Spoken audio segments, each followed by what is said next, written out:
So the scalar waves themselves are information-carrying waves. They're infinity waves, which means they do not degrade.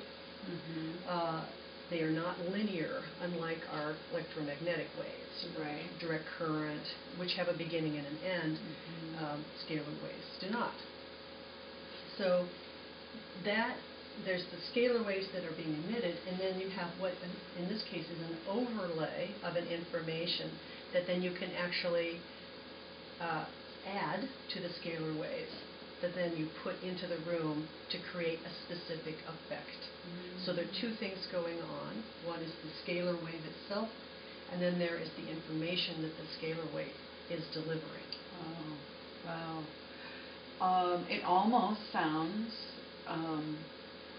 like physics in action. Other than to know that scalar waves are naturally occurring.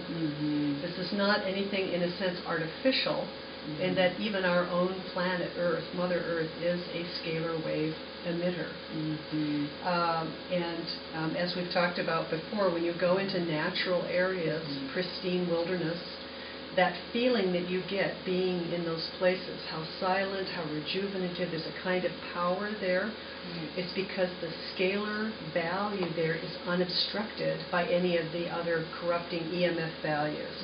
Could be microwaves or just regular power lines. All that stuff has a corroding effect on the scalar experience of when you go into natural areas.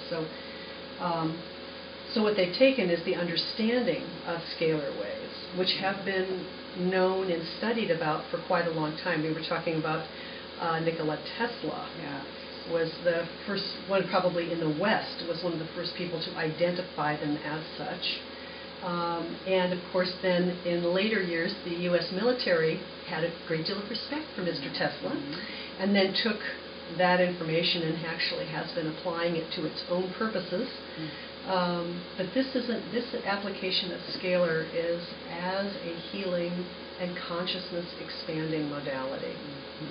The attention deficit disorder, which seems like it's on the rise in the United States and all over.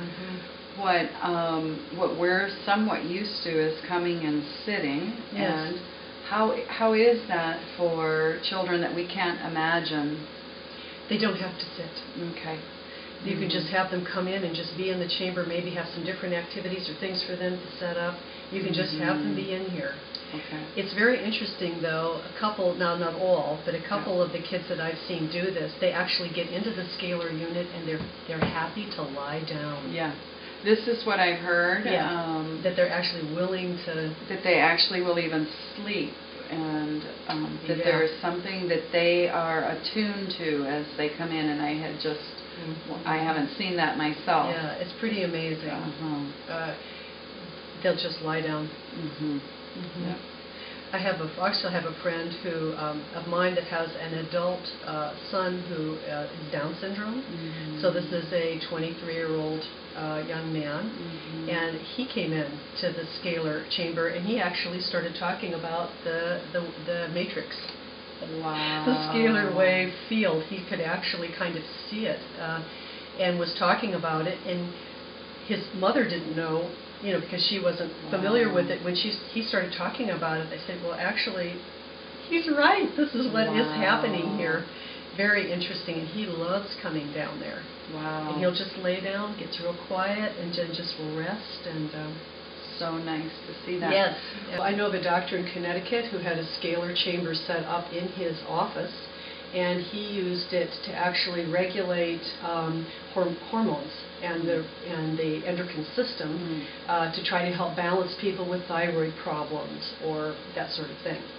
And again, all it takes is just putting yourself into the field, and then the field allows creates a kind of situation where the body's natural intelligence for health begins to increase, and healing starts to take place.